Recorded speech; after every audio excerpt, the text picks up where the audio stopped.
Hey, and welcome to this episode of the Hustle Report by Profit Duel.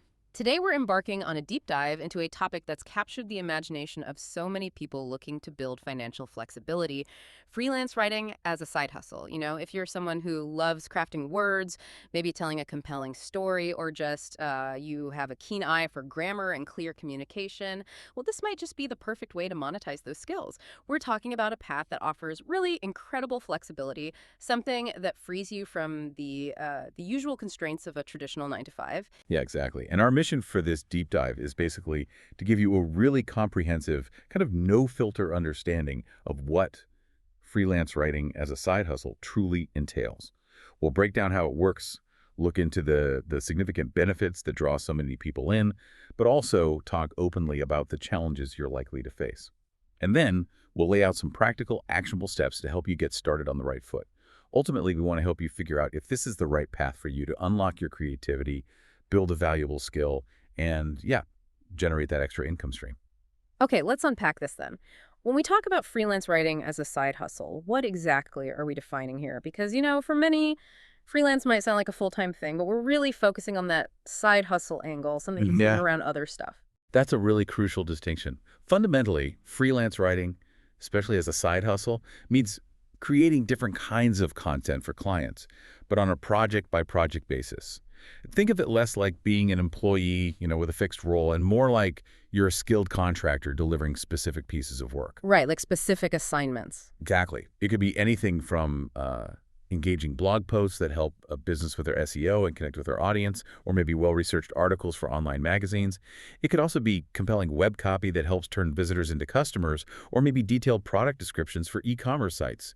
Even short, catchy social media content. That's huge now. Okay, and who are the typical clients for this kind of work? Oh, they're incredibly diverse, which is actually part of the appeal we'll get into. Hmm. It could be small businesses just starting out, needing that online presence, or ambitious entrepreneurs launching something new and needing quality content fast, established bloggers needing fresh material regularly, even individuals sometimes, maybe for personal branding or presentations.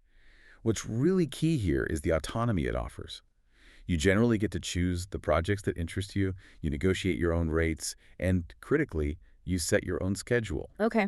And honestly, with the huge shift to remote work lately and all these online platforms connecting freelancers and clients, finding these writing gigs has genuinely never been easier. That autonomy you mentioned, especially choosing projects and setting your own hours, that really resonates. I think that's what a lot of our listeners are looking for. It's not just about the money, right? It's doing it on your own terms, fitting it around your life, your main job, family, whatever else you've got going on. So if I'm trying to fit this in, say, between dropping kids off or after my day job, how flexible is it practically? It really is about designing work around your life, not the other way around. Totally practical.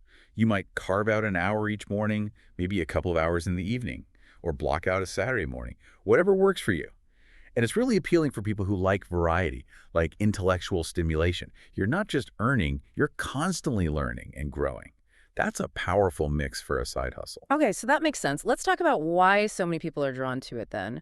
What are the big wins, the undeniable upsides that make freelance writing seem so compelling as a side hustle?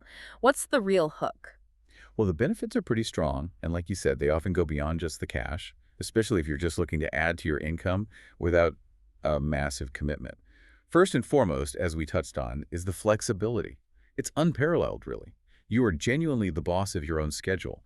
This means you decide how much or how little work you take on. So it adapts perfectly around your day job, your evenings, your weekends. Right. So if work gets crazy, you can dial it back. Exactly.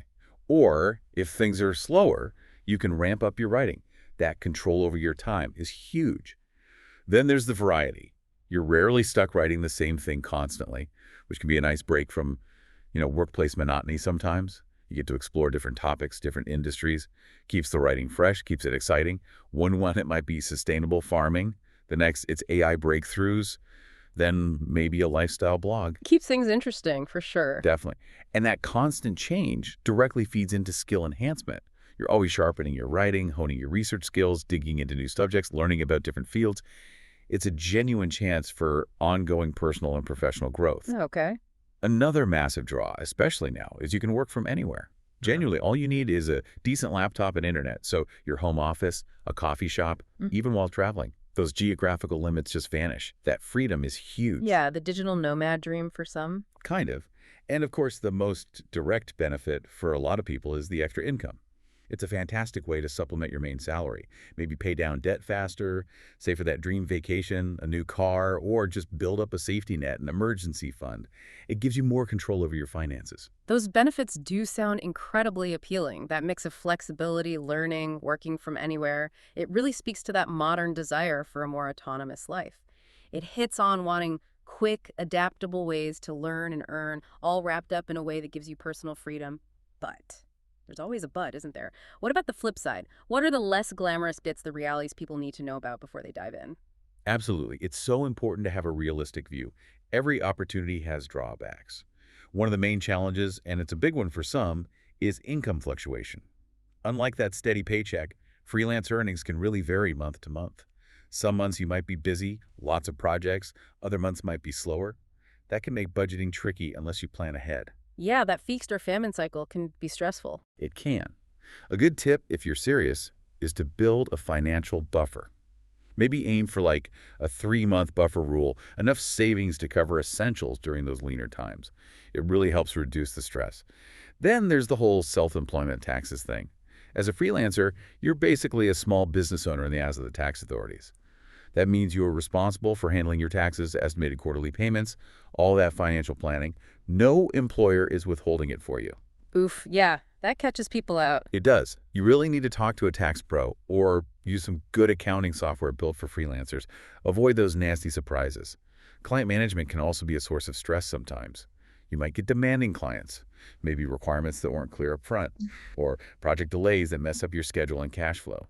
We sometimes call it scope creep. Yeah. The client keeps adding more work without more pay or time. Scope creep, the freelancer's nightmare. Pretty much.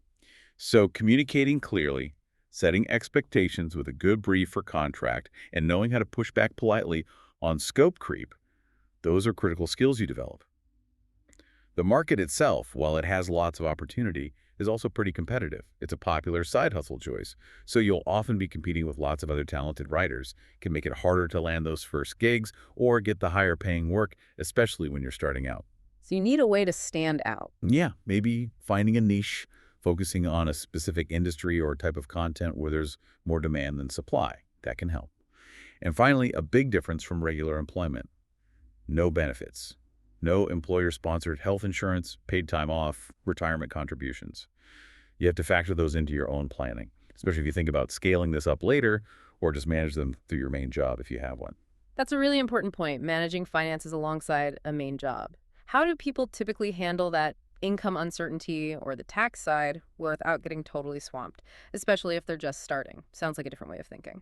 It absolutely is a mindset shift. For the income swings, besides the buffer, it's often about diversifying. Don't rely on just 1 or 2 clients if you can help it. Spread the risk. For taxes, a simple trick is just setting aside a percentage of every single payment you get. Put it in a separate savings account right away, like 20–30%, depending on your situation. Think like a mini business from day one. And for clients, clarity is everything. Over-communicate at the start, set clear milestones, define exactly what's included for the agreed rate. Okay, that makes sense. So for someone who's heard all that, the good and the challenging, and is still thinking, yeah, I want to do this, what does the earning potential actually look like? And maybe more importantly, how do they start? What are those first concrete steps? Right, the practical stuff. Earning potential is quite varied. It really depends heavily on your experience, any special expertise you have, and how complex or valuable the projects are. On average, maybe if you're a beginner writer, decent grammar, willing to learn, you might look at charging around $20 to $30 an hour, maybe a bit less for a flat rate per article to start. But as you get experience, build that portfolio, maybe specialize in something in high demand like, say, technical writing or finance. Your rates can go up quite a bit. Experienced writers, people with a proven track record, they can command $50, $100, sometimes even more per hour. Wow, okay. That's a significant jump. It can be. And remember, not all projects pay hourly. Lots are flat fees for the finished piece, like a blog post or a website page, regardless of how long it takes you. Now, for actually getting started, here are the steps. First, and this is arguably the most important, create a portfolio. This is your proof. It shows clients what you could do. Put your best writing samples in there. And if you don't have professional samples yet from jobs, don't worry, create some spec pieces. Spec pieces, like practice ones? Exactly. Write new stuff on topics you find interesting, or topics that show off your range and research skills. Draft a few blog posts, maybe a short article, some pretend web copy. Quality over quantity is key here. Next, it's really helpful to set up a professional online presence, usually a simple website. It's like your online shop window.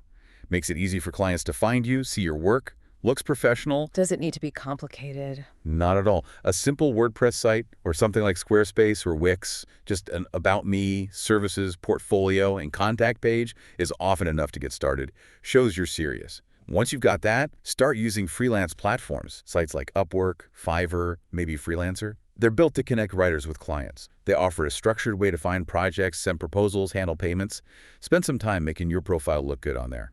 Highlight your strengths. Okay, portfolio, website, platforms. What else? Then you need to actively network and market yourself. Use social media, especially LinkedIn. Share your work. Engage with people in the industries you want to write for. Reach out to potential clients or connections. Even thoughtful, professional cold outreach can work surprisingly well sometimes. And finally, before you start applying for jobs, figure out your rates. Research what others with similar experience in your niche are charging. Set your prices based on your expertise, the project complexity, and honestly, what you feel your time and skills are worth. Don't sell yourself short, even at the beginning. That roadmap feels really clear, really practical, takes away some of that mystery of how do I even begin? I think a lot of people get stuck on that first step, the portfolio without experience, so that spec pieces advice is great. Yeah, and if we connect this to the bigger picture, freelance writing is just such a powerful example of combining something you enjoy like writing with creativity and earning potential. All in a side hustle. It offers that amazing flexibility we talked about. But, like we also said, you have to be prepared for the self-employment side of things. Yep. The taxes, the client management. It's being an entrepreneur, really, not just a writer. Absolutely. And it's important to remember freelance writing is just one option, right?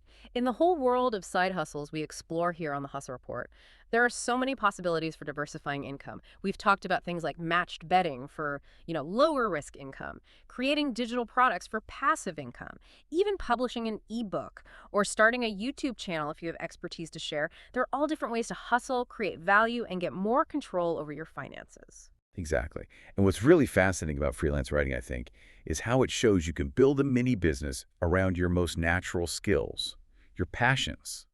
So the question for you listening might be, how could you apply that same entrepreneurial thinking, seeing a need, offering solution to other passions you have? That's a great thought to leave you with, encouraging you to look beyond just writing, maybe, and think about how your unique talents could be turned into something more.